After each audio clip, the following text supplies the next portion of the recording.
for our topic tonight. Ano? So, ang topic po natin sa ating Leadership Monday ay personal leadership. Ito pong ating TikTok Live ay ginagawa natin every Monday from 8 o'clock to 9 p.m. And then meron tayong mga konting pasobra for question and answer portion. Ayan. Sir Ed, sir, yung head namin matapang sa chat. Nakikipagtalo ko no, pero pagkausap na ang kapwa head ay hindi ganun. Ayan. Sige, sagutin natin mamaya yan.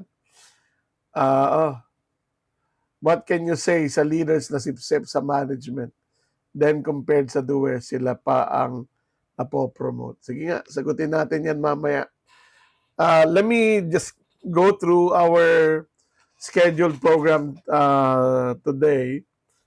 At syempre na ipangako po natin ito.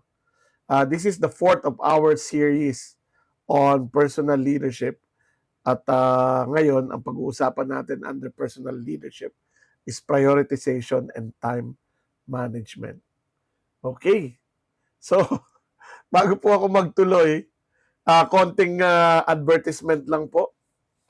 So, meron po akong binebentang libro. Yung Bossing Ka Na Pala is a book that I wrote last year for Filipino supervisors. Pwede rin naman sa mga managers, no? So, it contains some fundamental concepts, no, and how to tips para po sa ating mga Filipino supervisors and managers. Yung isa naman ay e-book na Supervisors Daily Execution Toolkit. E-book po yan, isang PDF file at saka isang Excel workbook para na sa ganon ay ma-apply natin yung laman nung e-book on how to effectively connect with your team members, how to align, how to recognize and give feedback, and how to enable our team. So yan po yung Supervisor's Daily Execution Toolkit. Ayan. At pwede nyo po yung mabili dito sa Edwin Ebreos online store or pwede rin po kayong pumunta sa aking Facebook page, Edwin C. Ebreo. At nandun po yung lahat ng information or click my bio here at TikTok, no, para makita nyo po yung information tungkol sa akin. You can go to my website, execuserve.com. Yan po yung pangalan ng aking kumpanya. No? I'm the CEO of Execuserve Corporation. We are a 19-year-old consulting company. At gusto ko rin pong i-announce na simula sa June 30 ay meron po tayong series of online programs na pwede nyong attenan. Sa June 30 is Leadership in a Multi-Generational Workforce. 8 hours po yan, mula 8 ng umaga hanggang 5 ng hapon. Sa July 8 is Building and Sustaining Winning Teams. Sa July 21, Supervisors Daily Leadership Execution Toolkit Workshop. So kasama na po doon sa, pag umattend po kayo nito sa July 21, wag na po kayong bumili ng toolkit. Bibigyan ko kayo ng libre ng toolkit pag umattend kayo sa July 21. Tsaka yung workbook. And sa August 4 naman ay Hiring Managers Interviewing Skills Training. Kung kayo po ay manager and you're given the responsibility to choose employees for your team, maganda pong attenan yung Hiring Managers Interviewing Skills Training. And on August 18, ang topic naman natin ay Creative Problem Solving and Decision Making. So 8 hours po lahat yan, buong workshop yan, and may certificates. Pag umattend kayo, syempre, may certificate yan, may toolkit kayo makukuha na libre, and you pay 1,680 for each course. So yan po yung up and coming natin na program. So let's now go to our topic for this evening, the art of getting things done. So the ultimate indicator of our personal leadership and personal effectiveness is yung sabi nating gagawin natin, nagagawa natin. Pero mas madaling sabihin yun kaysa gawin no? Mas madaling sabihin, kaya ko yung gawin, pero in reality, ang dami pang mga hindrances to that. Kayo po ba si Boom? Hindi po ako si Boom. Si Boom ay kaibigan ko, si Boom San Agustin, one of our consultants here at ExecuServe. But I'm not Boom. I'm Ed. Okay. So, yeah. Okay. So, ano-ano ba yung mga challenges na meron tayo pagdating sa time management? Tingnan nyo po kung alin dito yung nai-experience nyo sa mga sandaling ito. No? Ito po yung iba't ibang mga challenges. Yung una is marami masyadong interruption. Yan. Pwedeng kasama sa trabaho, pwedeng kaibigan. Pag work from home ka, yung nanay mo na pinabibili ka ng suka habang nagtatrabaho ka. So masyado maraming interruptions. No? Emails, yan. Sino po rito ang pakiramdam nila hindi matapos-tapos yung kanilang trabaho sa dami ng interruptions? Ayan. Another challenge, procrastination. So ito internal ito, no? Yung meron kasing mga personality na hindi masyadong mataas ang sense of urgency, no? Na hangga't hindi malapit sa deadline, hindi kailangan may konting panic para para lumabas yung kanilang creative juice. Kailangan muna may counting panic. Yan. So procrastination is another challenge. Another challenge is our inability to say no. So tayo hindi lang naman sa ating mga Pilipino, pero lalo na sa ating mga Pilipino, sometimes we have difficulty of saying no. Pakiramdam natin when we say no, we're letting the other person down. At kapag boss naman, siyempre pag boss yung nagsasabi, parang hindi ka no? Sabi nga ni Ambrose, people pleaser, no? So as a result, yung dapat kailangan mong gawin ay naisasantabi natin because we end up prioritizing yung nire-request sa atin. So that's another time management challenge. Number 4 is unclear priorities. Ano ba talaga ang importante? Kapag may boss ka na Russian na, Argentinian pa, di ba? Familiar po ba kayo dun sa joke na yon? Russian, Argentinian. Kaya ikaw, anong lumabas sa'yo? Confusion. So hindi mo alam kung ano yung priority because yung mga tao na nagpapagawa sa'yo ng mga task, they insist na priority yung kanilang kailangan gawin. So, that makes the priorities unclear. So, unclear priorities. Another challenge in time management is yung ano ba yung urgent at saka ano ba yung importante. Minsan, yung importante ay na-overpower ng urgent. Because hindi lahat ng urgent ay important. No? We'll talk a little bit more about that later. Number 6 is poor planning. I think ito ang isa sa pinakamalaking challenge ng maraming supervisors at managers na nai-encounter ko. Yung tinatawag natin na poor planning. Whenever I run training on leadership and management, and when I talk about planning, I realize that many supervisors or managers don't do a lot of planning, no? Parang reactive yung approach sa buhay. So as a result, may problema pa rin sila sa prioritization, no? Kasi nga hindi sila nagpaplano ng maayos. Number 7 challenge. Ang daming challenge, ano? Ito, underestimating time. Oo.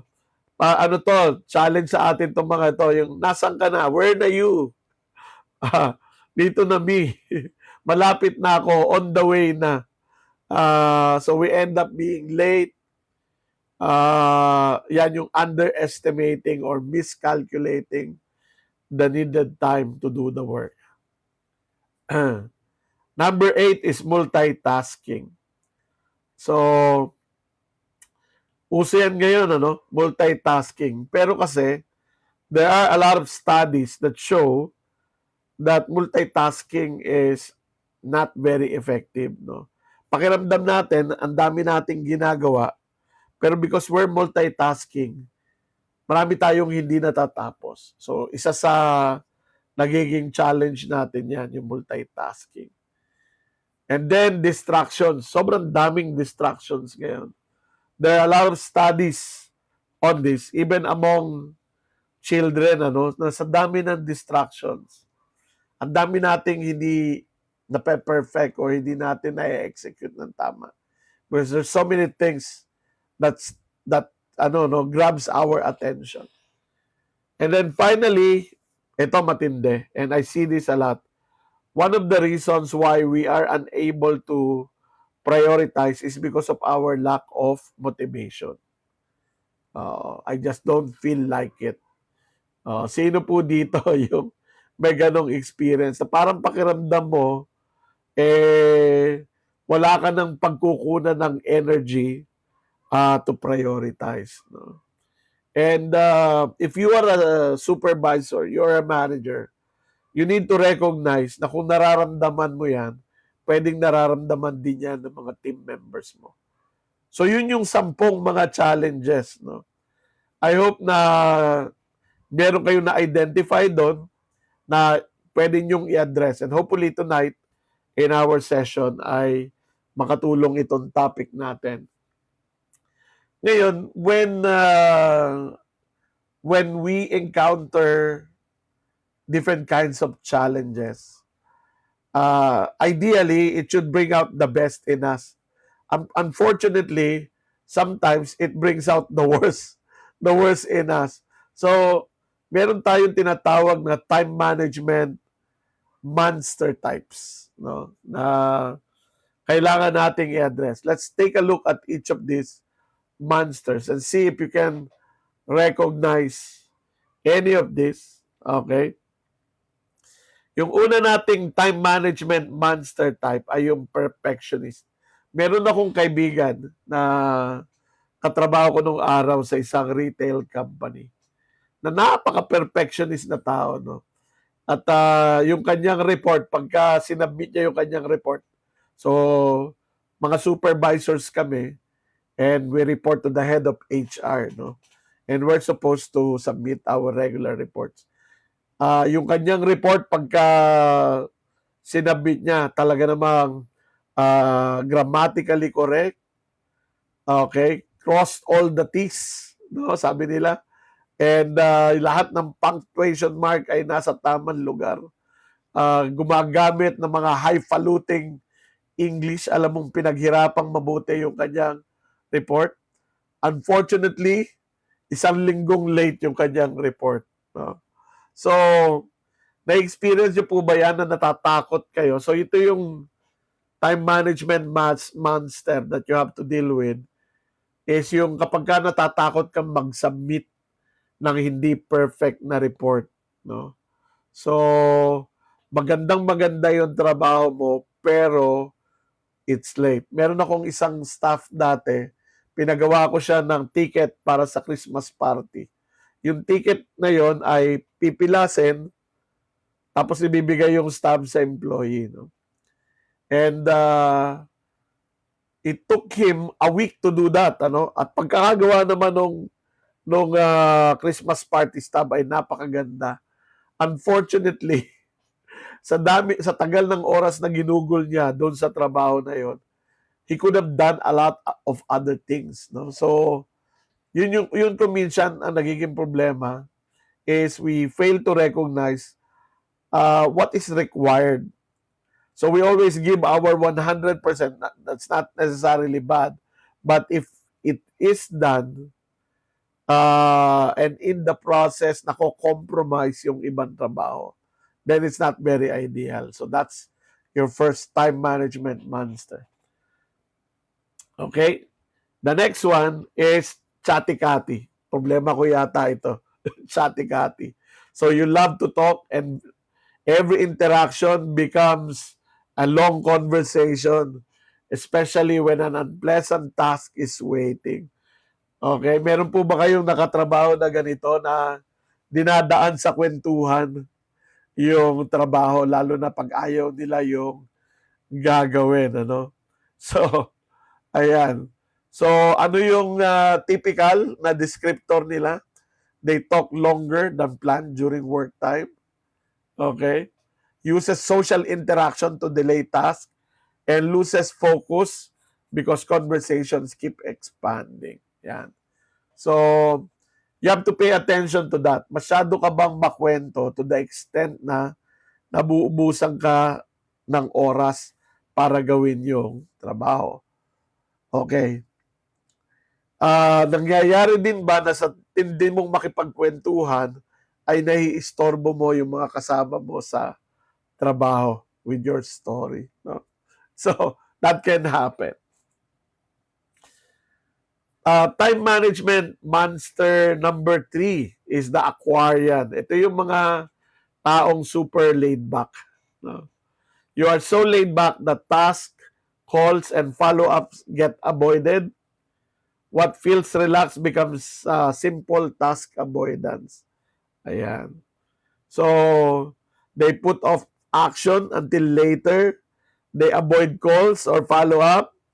Okay? And then let tasks drift instead of scheduling them. Ayan. Nagkaroon na po ba kayo ng ganyan kasama sa trabaho si Mr. or Miss Mamayana, no? Merong manya na habit. So yan yung ating Aquarian. The fourth monster is the fireman. Ito si lahat ng bagay ay urgent. So every event feels like a crisis. You spend all day putting out fires while routine planning and time management pile up. So ito ay may kinalaman din dun sa number 5 monster natin. I'll get to that in a little bit. So ano ang characteristics nitong fireman? They rush from one emergency to another. Okay, hindi nagro-routine planning, so reactive and focuses only on urgent problems. And then finally, we have the overcommitter. Ayan. Yes ng yes. You cannot say no. You keep accepting more requests, projects, and events until your schedule becomes overloaded. Ito, minsan kasi we feel important, we feel needed, so we say yes, no? So they have difficulty saying no, so they keep adding, sige, kaya pa, no? And then eventually they become overwhelmed by too many commitments. So yun po yung 5 na time management monsters that we have to deal with. And it's important for us to recognize ano yung mga challenges natin nang sa ganon ay ma-manage natin effectively. Ano po? So let me go back to those 5, no? So we have the perfectionist, the chatty-catty, the Aquarian, the fireman, and the overcommitter. So, ano yan, ano? By the way, ito pong slides na nakikita nyo dito, if you're a subscriber in my Facebook page, meron po tayong exclusive subscribers doon. You get a copy of all the slides plus the personal leadership toolkit, no? Pwede siyang ma-download from the group page, okay? And yung ding recording nitong ating live session tonight is also given to the subscribers. At meron tayong ilang subscribers kanina dito. I don't know if they're still here. So yun yung 5 time management monsters. So how do you effectively manage your time. Sabi ni Stephen Covey, yung author ng 7 Habits of Highly Effective People, misnomer daw yung time management eh, sabi niya. You cannot manage time because it's ano siya, it's 24 hours per day. We all get 24 hours. What we manage is not the time, what we manage is ourselves. So, merong pinasikat si Stephen Covey na 4 quadrants, pero ang nag-develop nito ay si President Eisenhower. Kaya tinatawag siyang Eisenhower Matrix. According to the Eisenhower Matrix, merong 4 na quadrants, yung urgent and important. Okay, merong important but not urgent. Yung urgent but not important. And then meron ng not urgent and not important. Let's zoom in on this so that we can appreciate them better, no? So, ano-ano ba yung urgent and important? Siyempre, crisis. Di ba? Kapag merong health situation or health emergency, hindi mo na pwedeng i-delay yun eh. Di ba? Yung kailangan mong isugod sa ospital, nagkasakit yung anak mo, nagkasakit ka, that's a crisis, no? Naputulan ka ng kuryente kasi nakalimutan mo si Judith. No, yung Judith, nakalimutan mo. That can also be considered a crisis. So you have to deal with that, no? Mga meeting, emergency meeting na hindi pwedeng i-delay. Urgent client problems. Those are examples of urgent and important. Some important emails that you need to respond to na hindi planado ay kasama doon sa tinatawag nating urgent and important, and you have no choice but to do them, no? Kasi pag hindi, ay lagot ka. Okay, so that's the first quadrant. So the question now is, anong gagawin ko so that I can manage my urgent and important? Lalo na kung natatambakan ka ng urgent and important. So we need to talk about that. But before we do, let's familiarize with the rest of the quadrants, no? Yung quadrant number 2 ay importante pero hindi urgent, di ba? Is planning important? Yes. But is it urgent? Hindi. Kaya nadidelay yung mga plano eh, di ba? Kasi sinasabi, pag hindi na ako busy, gagawa ko ng plano. Health is important. Yes? Give me a thumbs up if you think health is important. Pero, kumusta? Madalas yun yung sinasacrifice natin, di ba? Yung health. O, bukas na lang ako mag-healthy living. Di ba? Bukas na lang ako mag-exercise. Bukas na lang ako magda-diet. Yan, guilty ako dyan. So, yung important na hindi urgent ay masyadong nadidelay. And then itong pangatlo, this one's very important because I talk a lot about careers and professional development. Lagi nating napapagpabukas yung skills development. And then later on, you start thinking, dahil hindi mo nga, lagi mong pinagpapabukas no? Lagi mong dinedelay. Dumarating ka dun sa point na parang wala na akong time para gawin ito. Parang hindi na appropriate yung edad ko or yung seniority ko para i-develop pa yung aking skill. Pero sa panahong ito, where there's so many ways by which to develop a skill, and all you have to do is actually schedule it, no? Make it part of your plan. So yun yung quadrant 2 natin. Important but not urgent. Ang tawag ni Stephen Covey rito ay big rocks, no? The important stuff na madalas napapabayaan natin hanggang sa maging urgent na siya. For example, if you did not take care of your health now, in the future, it becomes an urgent thing because it becomes a crisis. Yung quadrant 3 ay urgent pero hindi importante, or at least hindi importante na sa'yo, or hindi importante na ikaw ang gumawa. So examples would be interruption, no? Lalo na kapag may kaibigan ka, Marites, no? Mare, ito latest, alam mo ba, no? Kung anong nangyari. So interruptions from different people. Some interruptions are legit, some are not legit. Okay, interruptions. Some emails. Isama ko na dyan yung some meetings. Minsan, merong mga meeting, urgent, pina-attend ka, tapos pag nakaupo ka na doon sa meeting, iisipin mo, bakit kaya ako nandito sa meeting na to? Ano kaya magiging contribution ko dito sa meeting na ito? Yan. Mga routine requests. So, examples ng quadrant 3. Right? Urgent but not important. We'll explore yung idea ng delegation later. And then finally, ayan, not urgent. Hindi na nga urgent, hindi pa importante. But the question I'd like to ask you, you don't need to tell me, but you need to evaluate this. How much time are you spending on mindless scrolling? Anong tawag nila doon? Doom scrolling. No? Ayan. Busy work. Ano yung busy work? Yung busy-busyhan. Pero wala na-accomplish, di ba? Time-wasting distractions like binge-watching, di ba? Okay naman kasama naman yung mga bagay na ito, little bit of escape because you want to rest.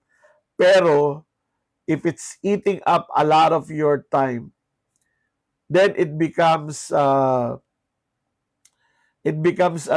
distraction. I'll give you an example. This is personal, wag niyo po ikukwento sa iba.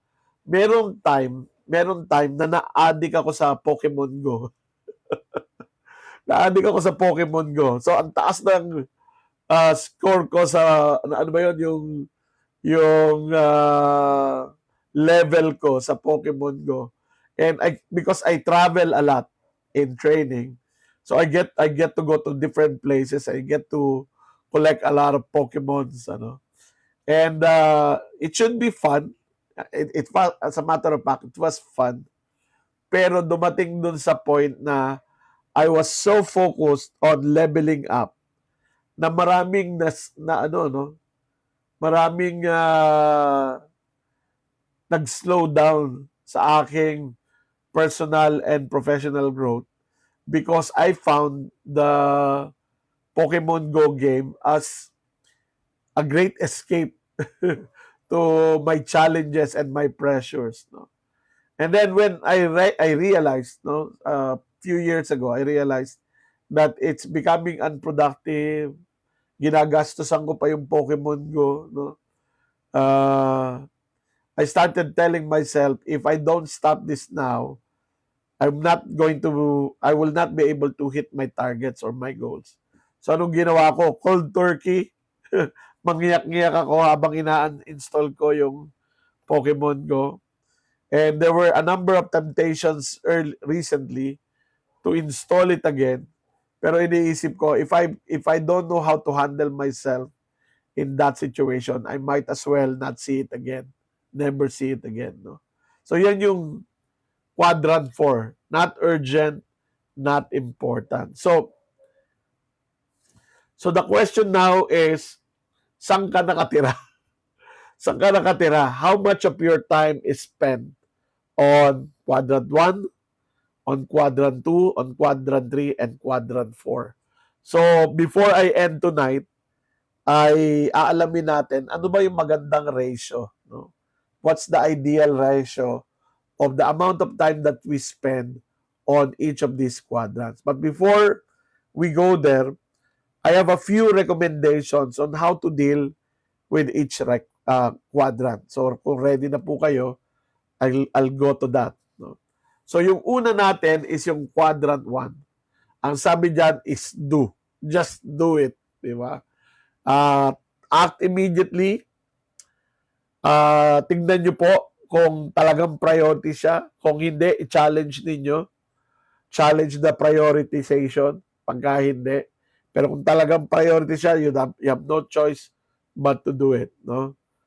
Do not multitask. Focus on one urgent task at a time and solve the issue and then recover. Ibig sabihin, uh, kung yung may tinatawag kasing chaotic problem.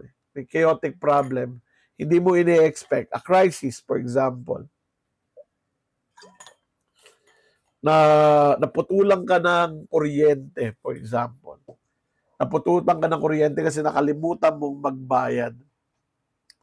So, anong choice mo? Di, syempre, pupunta ka sa electric company, no? Paayos mo yung iyong connection. And then after that, you have to ask yourself, how do I prevent this from happening again? Di ba? Importante yun eh. Na sa bawat crisis or problem na na-encounter natin, syempre, kailangan mo siyang isolve eh. Hindi siya maghihintay sa'yo. You have to solve the problem now. Otherwise, wala kang kuryente. Okay? For every problem or every crisis that you encounter, and then you get to solve it, you always ask yourself, how do I prevent myself from being in this situation again in the future? Hindi yung buwan-buwan na puputulan ka ng kuryente kasi buwan-buwan nakakalimutan mong magbayad ng kuryente. Buwan-buwan nagbabayad ka ng penalty sa iyong credit card kasi buwan-buwan mo ring nakakalimutan na magbayad ng credit card on time, no? So, kaya importante yun, para maiwasan natin yung mga repeated emergencies is that we correct them and then after we correct them, we prevent them from recurring. I hope nakakatulong po itong sinishare ko sa inyo ngayon. So, tingnan niyo po kung if this is something that's for you, no? To reflect on this. So, the next quadrant is quadrant 2, no? Para sa akin, yung quadrant 2 is the quadrant responsible for your personal and professional group. Ito yung ito yung importanteng parte ng quadrant for your personal and professional growth.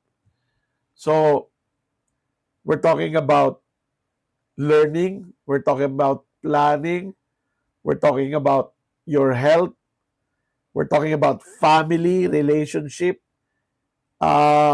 vacation, yung totoong leisure, no? Yung pinagplanuhang bakasyon. Pupunta ako ng Boracay, ng Palawan, ng Singapore, ng Vietnam, ng tutour ako. Yung mga ganun, ano? Yung pinag-ipunan, handaan na klase ng leisure because you want to replenish yourself.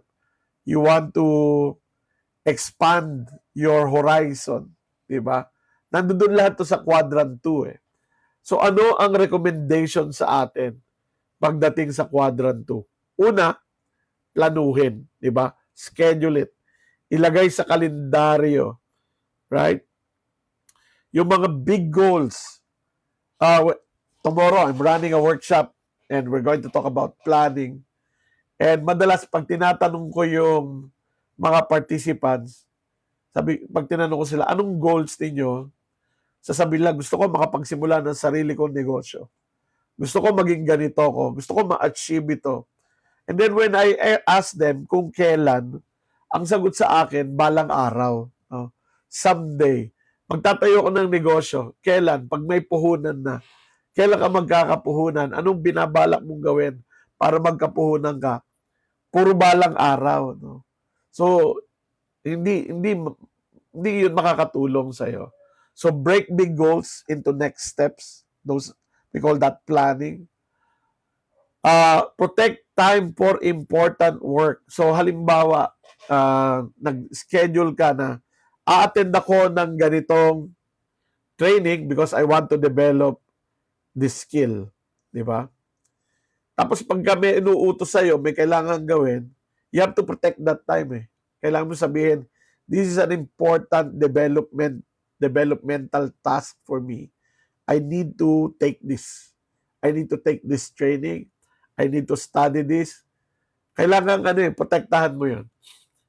And then review your progress, whether that's weekly, monthly, review your progress. No?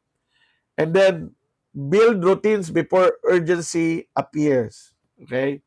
So, ano ba yung mga routines na yon? Ako, because health is important, lalo na pagka kagaya kong 55 years old na, health is important. So, meron na akong routine may routine na ako for exercise, no? Meron na akong routine for eating. Oo, ganun na yun eh. For sleeping. Yan. So, gumawa ka na ng routine. Pati sa lalo na kung medyo marami-rami kang hawak na credit card at saka mga bills, dapat may routine ka na sa akin, sa phone. Naka-ready na yung phone ko, nag-a-alarm na yan kapag yung kailangan ko na magbayad, which is around 5 days before the due date. No?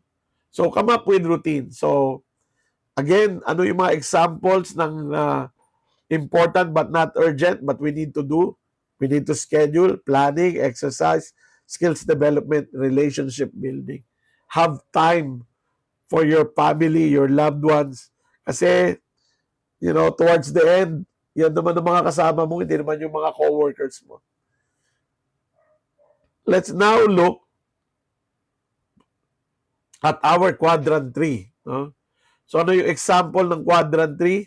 Mga interruptions, some calls and emails, idagdag ko na, some meetings, okay, routine request, mga minor task, kung pwede mo ba itong i-delegate. Oo. So decide if someone else can do it.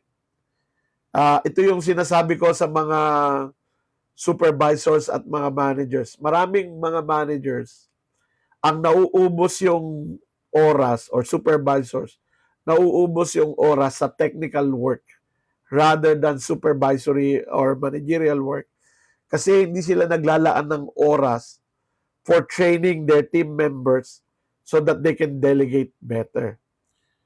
So yan, decide if someone else can do it, give clear instructions, set a deadline and expected results, check progress without micromanaging.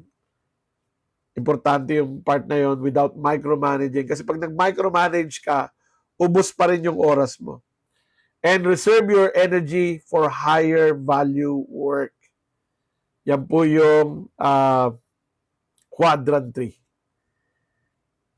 And then, finally, we have the quadrant 4. Okay, hindi na nga urgent, hindi pa important. So, mindless scrolling, wasting websites, busy work, yung AIDS, as if doing something, no? And trivial activities, binge watching, ano pa ba? Mobile games, okay naman yung mga bagay na yan if you only do them in your spare time. Hindi yung sila yung nagko-command ng iyong araw. Okay? So what do you need to do now? I want you to identify what is your biggest distraction.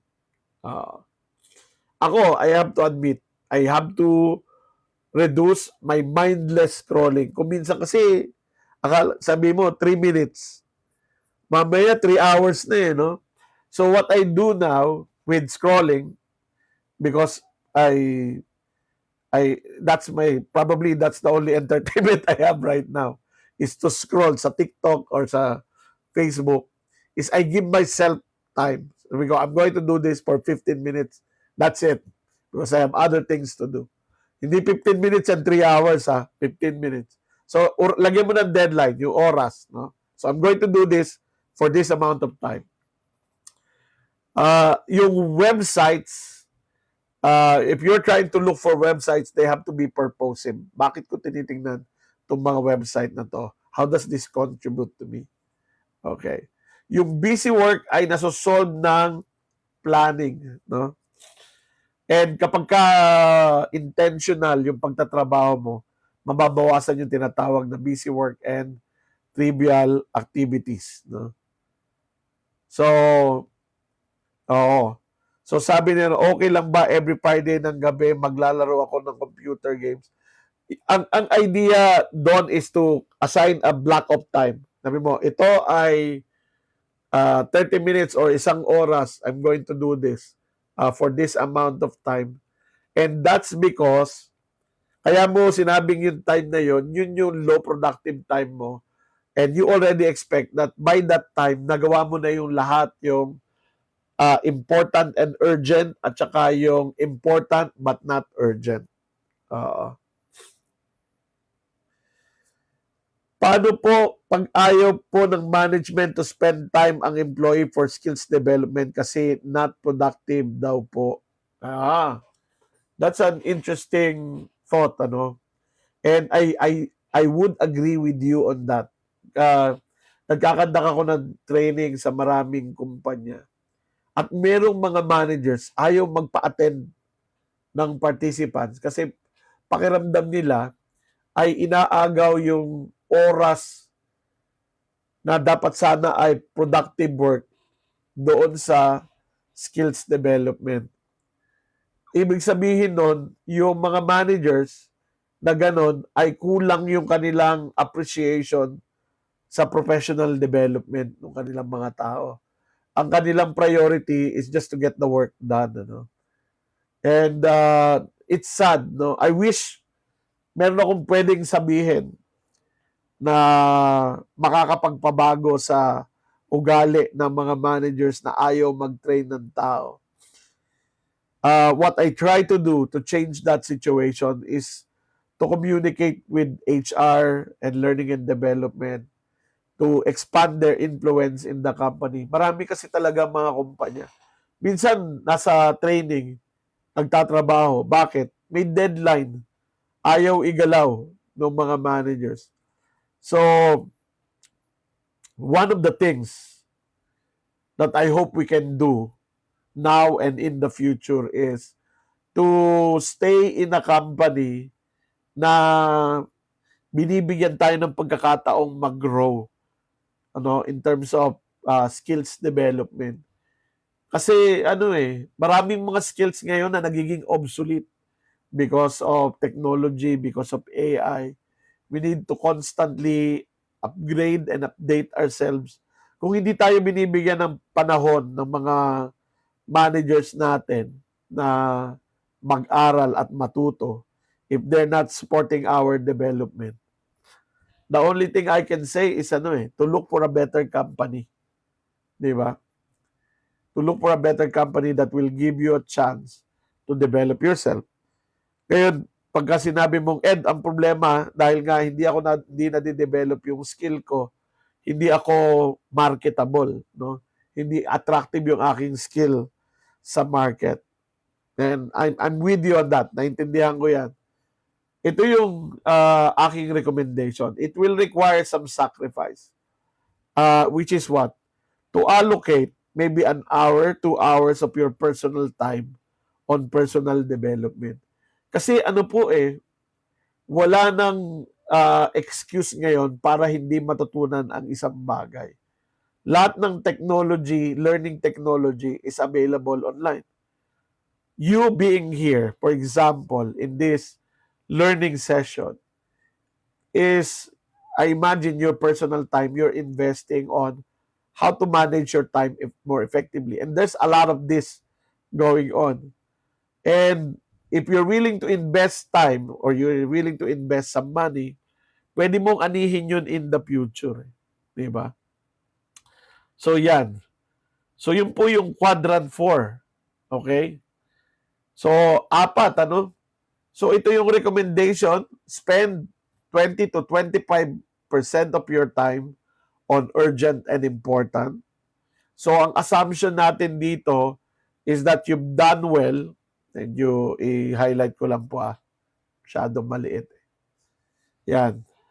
Urgent and important, 20 to 25% of your time with the assumptions that we've done enough on the not urgent but important. Spend much of your time on the not urgent but important. Less on urgent but not important at 15 to 20%. And if you will notice, dito po sa quadrant natin, hindi natin sinabing 0% sa not urgent, not important. We're saying between 5 to 10% on the not urgent, not important. Okay? So, wag niyo pong i-reverse yun, ano? So, ayun po ang topic natin ngayong gabi, no? Sabi nga ni Stephen Covey, time management is a misnomer. The challenge is to manage ourselves. So, I will stop the presentation here so that we have time for question and answer. Dahil next week naman, pag-uusapan natin is relationship management. Next week, Monday, no? Succeeding with others. So, 8 p.m. to 9 p.m. po. Yan ang topic natin next week. Succeeding with others. Tingnan natin ang preview. Okay? We're going to talk about the PI career model. We're going to talk about how to deal with your team, your boss, and your customers. Yan ang topic natin next week. Succeeding with others. So now, I'm ready to answer questions. I know may mga tanong na kanina. Tingnan natin kung balikan natin, ano? Babalikan ko yung ilang mga katanungan and titingnan ko kung anong pwedeng sagutin sa inyong mga katanungan. Ano po yung name ng group sa Facebook? Yung pong pangalan ko, Edwin C. Ebreo. Sir Ed, good PM. Mag-ask po sana ako kasi 7 years akong web dev. Then nawalan ng work since pandemic. Kasi nag-focus to farming. Ang gusto ko sanang bumalik. What should I do first? Ano po, syempre, learn. Update your skills. Ang daming nangyari in the last 7 years in the field of web development, ano. And ang isa pa na nangyari sa technology is that AI came in. So many things can be done by AI. In fact, maraming mga devs ang nawawalan ng trabaho around the world because AI has taken over development. So, you need to, ang akin pong recommendation ay aralin nyo po uli yung field, know what's needed, and learn again. Okay? And be willing to start low. Kasi kung 7 taon yan, even yung project management ng mga IT projects, marami na nabago.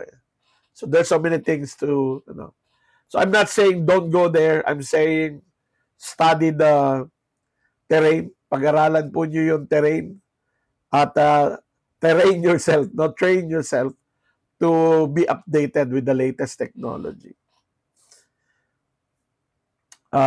Okay lang ba? Nasagot ko na to. Nasagot ko na rin yung pag-ayaw ng management. Paano naman po kung yung company nagpapatraining naman pero di ginagamit ng mga taong nag-training? Yan, maraming kumpanya may problema tungkol dyan. They spend a lot of money on training events. Pagkatapos ng training events, hindi naman i-apply sa trabaho. At yan yung lagi ko sinasabi sa mga HR managers at saka sa mga L&D managers. Sinasabi ko sa kanila, huwag kayong mag-schedule lang ng training. Magplano kayo ng strategy on how the learning will be applied in the workplace and will make a difference in individual and organizational performance. No? So, trabaho dapat yan ng L&D, ng Learning and Development or ng Training Department or HR Department. So, individually, okay, kung ikaw ay supervisor, excuse me, ikaw ay manager o ikaw yung individual na umattend ng training, Hindi mo kailangan ng HR para i-develop yung learning culture sa iyong team o sa iyong sarili. I-require o hindi i-require, make it your take ownership of the responsibility na pag may umattend ng training, ma-apply yung natutunan sa trabaho. So make it your responsibility whether ikaw yung umattend ng training or ikaw yung supervisor ng umattend ng training. Make it your responsibility. Kung HR ka, kung learning and development ka, sinasabi mo sa mga tao, i-apply yung natutunan nila, pero hindi nila in-apply. I'll be blunt, no? Real talk. Ibig sabihin nun, hindi ka effective. You're not an effective learning and development manager. You're not effective HR manager kung yung kumpanya gumagastos ng maraming pera sa training pero hindi na-apply sa trabaho. Ibig sabihin nun, mahina ang iyong strategiya. But that's not the end for you. All you have to do is learn. Learn to be a better leader. Learn to be a better manager. Learn to be a better partner to the employees. No? Pa-advise po, doer, promoted to leader. Then learn how to be a leader. Kasi limited yung magiging success mo as a leader kung dinala mo lang yung pagiging doer mo sa pagiging leader. Okay? Magkaibang trabaho yun eh. So you need to recognize anong parte nung trabaho ang kailangan mo talagang gawin at alin yung dapat mong i-delegate. So learn. Learn as much as you can. There's so many knowledge available that you can acquire. No? Paano po malaman if wala ng growth? Ay, hindi ka na competitive. Hindi mo na i-hit yung target mo. Wala kang ibang kayang gawin. Di ba? So, wala kang bagong natututunan. Yun ang wala ka ng growth pagka ganun eh. Paano, Sir Ed, yung company meeting na meeting pero di naman nagko-comply yung purchasing? Talagang talagang tinuro yung department eh, no? Di naman nagko-comply yung purchasing and logistics. Kanina, merong nag-comment sa akin. Sabi kasi, everything rises and falls on leadership. Sabi ni John Maxwell yan. Everything rises and falls on leadership. And I said, I agree. No? And then may nag-comment sa akin, I disagree. Kasi depende sa kausap mong tao. Sabi niya. And then I said, meron dalawang bagay na kailangan mong, if you're a leader, may dalawang bagay na kailangan mong maintindihan. Yung isa is wala na akong magagawa dyan. Yung pangalawa, hindi ko alam kung anong gagawin ko dyan. Diba? So there's a problem and you say, wala akong magagawa dyan, that's giving up. That's quitting. Hindi ko alam ang gagawin dyan. That is an admission that you need to learn more. Diba? So as a leader, kapag ka yung mga nagpapamiting ka, tapos yung pinagmitingan, hindi naman nasusunod, ibig sabihin nun, hindi effective yung leadership mo. And the right thing to do is to be curious. Ano ba ang dapat kong matutunan so that when I hold meetings and merong agreement ay nagagawa? Anong kailangan kong gawin? Diba? So yun eh. So don't settle doon sa wala na akong magagawa dyan. Palpak talaga yung mga tao na yan. Pangit ang attitude. So it's not my fault. They're not, as a leader, no? Sasabi mo, it's not my fault na hindi sila sumusunod sa akin. Dahil ayaw nila. No. You have to ask yourself, what can I do better as a leader? Para sundin ako ng mga team members ko. How do I change myself so that others will change the way they deal with me, the way they deal with my leadership. I hope nakatulong po yun. Ano? Sir Ed, I am an introvert and top performer din. Pero na-promote ng senior, medyo hindi maganda ang performance. Ano po kaya ang pwedeng gawin? Wow, ang dami nung sagot doon, thrift shop. Maraming sagot doon eh. But the simplest answer is the one that I gave earlier, is kapag ka hindi mo na-hit yung target mo, hindi mo nakikita yung result na kailangan mo with everything that you're doing, you have to tell yourself, what do I need to learn? Diba? Anong kailangan ko matutunan? And there are a number of ways by which you can learn. One is to have a mentor. Malaking bagay yung meron kang mentor.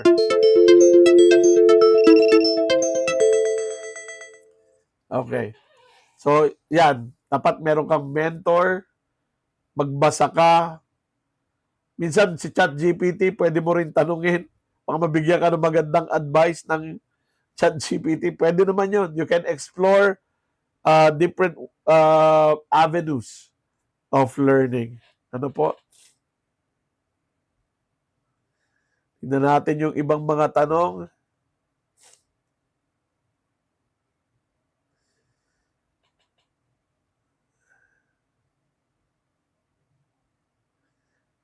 Ano po ang gagawin pag may employee laging may complaint na mahirap yung task kaya unproductive siya? So merong dalawang path, no? Yung path of leadership at saka path of management. So meron kang isang empleyado na hindi maayos magtrabaho, reklamador, unproductive, no? So you try to apply leadership. Inalam mo kung bakit, anong concern, why is that person behaving like that? You apply some good feedback, some coaching, no? And you did your best, kinausap mo yung tao, wala. Defensive, etc. That's the leadership path. Ayaw mag-respond sa leadership mo. You can take another path. That's the management path. So what happens with the management path? You say, this is where you're performing. This is the target. So there's a gap. And the company cannot afford na mag-perform ka with this kind of gap. So you either improve yourself or you're going to get a disciplinary action. Right? So tingnan nyo yung company policy, yung rules and regulations, yung code of discipline. Tingnan nyo kung anong nababiolate doon by failing to follow instructions, by failing to deliver the needed results. Insubordination ba ang problema? Negligence ba yung problema? So what am I saying here? Leadership is not always the solution.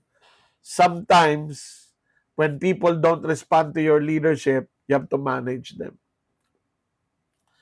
So, ideally, people will respond to leadership more. Unfortunately, and I don't know if nakita nyo to sa video ko, meron mga taong wrong hire eh. Wrong hire. Hindi sila dapat na-hire eh. Nalagay sila doon sa posisyon na yon. So, pangit yung kanilang attitude kasi hindi sila motivated and passionate about the work. They probably hate the job. They just like the salary. So, anong gagawin mo sa mga tao na yun? You have to manage them. So, if they don't shape up, if they don't respond to your management, you have to manage them out. Diba? I hope nakatulong yun. Hindi pwedeng i-tolerate yung negative performance and negative behavior. Malaki pong tulong ng mentorship. Kaso, ang problema po, kung ibang manager bias, ano pong gagawin? Hindi natin kayang baguhin ang managers natin. They're outside our control. I know, concern natin yun eh, di ba? Si Stephen Covey, meron tinatawag na 3 circles eh. Yung circle of control, circle of influence, at saka circle of concern. Yung behavior ng ibang tao ay hindi mo kontrolado. So circle of concern yan, lalo kang negative ang kanilang impact sa'yo. Pero the question is, meron ka bang pwedeng maging influence sa kanila? Right? How can you influence them? Is it the information? Can you provide them with information para mabago yung kanilang pananaw? Is that something that you can do? That's influence, right? Meron ka bang pwedeng ipakita sa kanilang data or observation na factual to make them change their mind? Can you talk to them and tell them about what you think are the impact or effect of what they're doing? That's part of your influence. And what's within your control? What's within your control is your reaction, your thoughts, your action, how you're going to communicate. Lahat yun within your control. So whether we're talking about a bad boss, a bad coworker, a difficult customer, you always have to ask, not is what is not outside your control or influence, o yung circle of concern. Look at what you can influence, what can you do to influence, and then what can you do that's within your control. Subukan niyo po yun. I hope that makes sense. Sir, how can I avoid micromanaging while still staying hands-on with my subordinates? Si Paul Hersey developed the framework for situational leadership. Directing, coaching, supporting, delegating. No? Yung directing is actually micromanaging. You're telling people exactly how to do the job. How do you want them to do the job? That's micromanaging. Pero kung susundan natin yung model ni Paul Hersey, at some point, you need to move from directing to just coaching. Coaching na lang. Giving feedback, no? Discussing areas for improvement with them. And then at some point, supporting na lang. No? Kumbaga, tinatanong mo na lang, anong suporta kailangan mo? Or probably need this kind of help. And then delegating, which is delegating responsibility, authority, and accountability. So, from mahigpit na pagkakahawak, the idea is paluwagin. Kasi the ultimate goal of managing people is to not manage people. I hope I hope that made sense. No? Hello. Ang hirap po yan, lalo na pag ilang years magre-retire na yung non-performing. Yeah, but it happens, no? Meron po ako manager and may favoritism siya. Naaawa ako sa co-supervisor ko na laging sumasalo ng utos. Doon na naman tayo, no? Circle of concern, circle of influence, circle of control. Anong pwede nating gawin para mamulat sa katotohanan yung manager na may favoritism? What can we influence? I don't know exactly the answer to that question given your context, but it's something that maybe ikaw at saka yung supervisor mo can sit down together and ask, how do we influence the thinking of our manager so that the manager can make better decisions? Diba? Ayan. Win-win.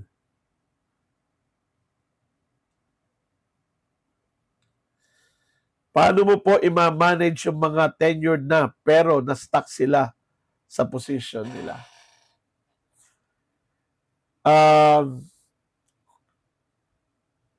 Coaching, conversation is very important. To sit down with them and then ask them, ano pa bang aspiration meron sila?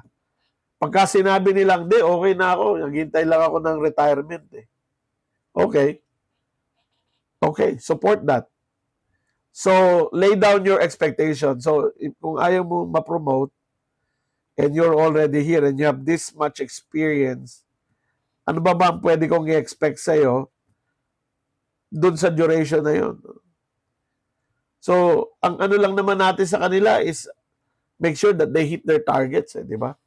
That they're able to do their jobs well. Kung ayaw na nilang umangat, huwag niyong pilitin. Tulungan niyo yung gustong umangat. Oo. Yung ayaw umangat, huwag pilitin. Sayang ang energy. Focus on the ones who want to grow. Diba? Tulungan nyo na lang sila so that hindi naman sila Hindi naman sila maging pabigat dun sa current na position nila.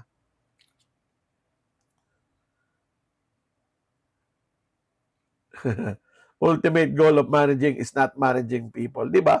Empowerment eh. Pag nag-empower ka ng tao, hindi mo na sila minamanage. You're giving away power. Di ba? Kaya na nilang i-manage yung sarili nila.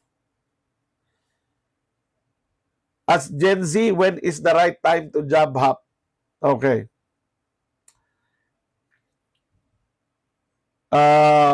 Move if your current position is not making you either of the three, no? Happy, grow. Ano nga yung pangatlo? Alam ko tatlo yung lagi ko sinasabi. Una, dapat happy ka, di ba? Pangalawa, you're growing.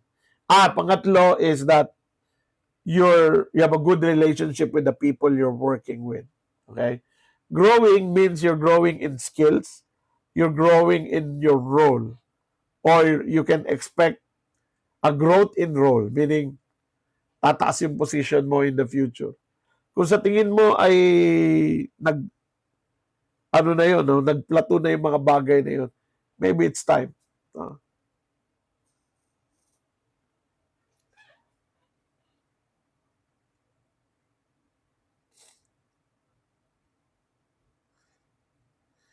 That's so nice. Empowering people. Teka. What is your advice, sir, sa mga outsource ng isang company na walang pag-asang ma-promote as manager? Take charge of your own personal development.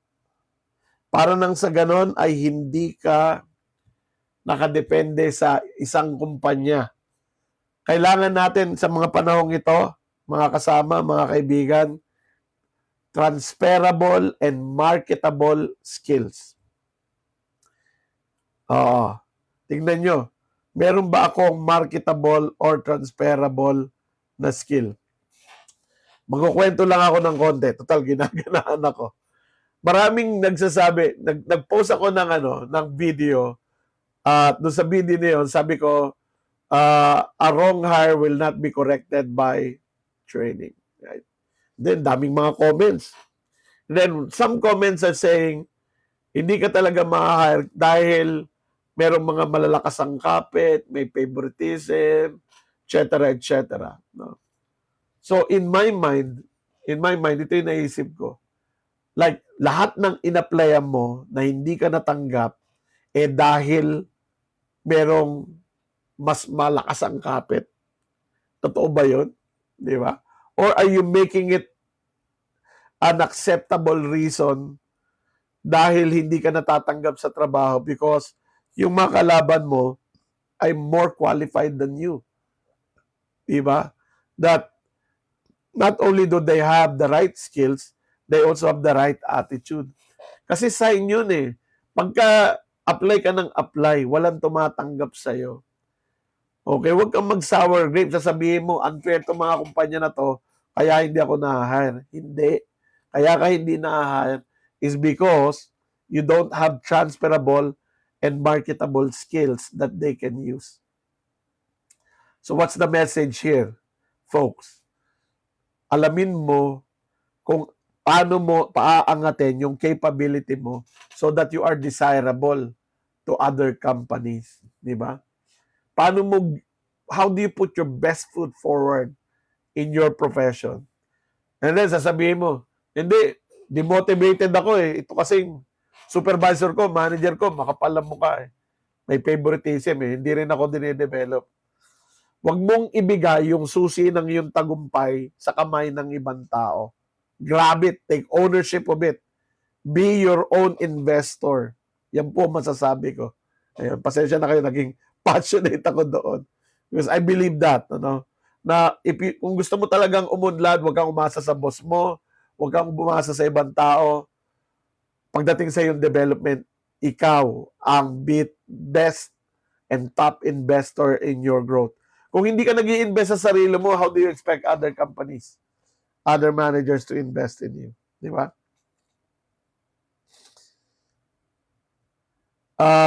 That is nice, empowering people. My problem is trying to empower a team but one narcissistic.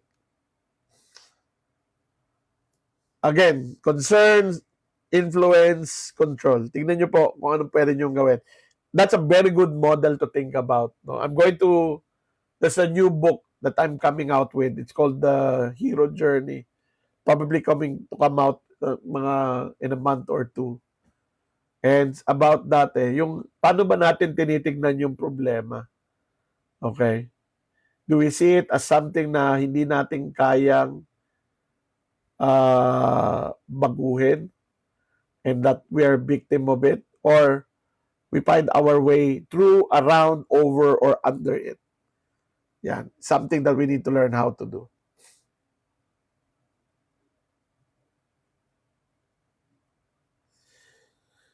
How can you assess yourself po kung ano pa ang kulang sa'yo for promotion? Here's an important advice, Moses. And this is for everyone. Talk to your boss. Self-assessment is insufficient. Talk to your boss. Ask your boss, boss, if I want to grow in my career and I want to be promoted someday, hindi naman ngayon, no? But in order for me to deserve promotion, ano sa tingin mo yung mga skills na meron na ako at ano naman yung mga skills na kailangan ko pang i-develop? Kenneth Blanchard, feedback is the breakfast of champions. Seek feedback. Don't just self-assess. No? That's my answer to that question. 3 minutes na lang po at magsasara na ang tindahan. Next week naman ulit tayo.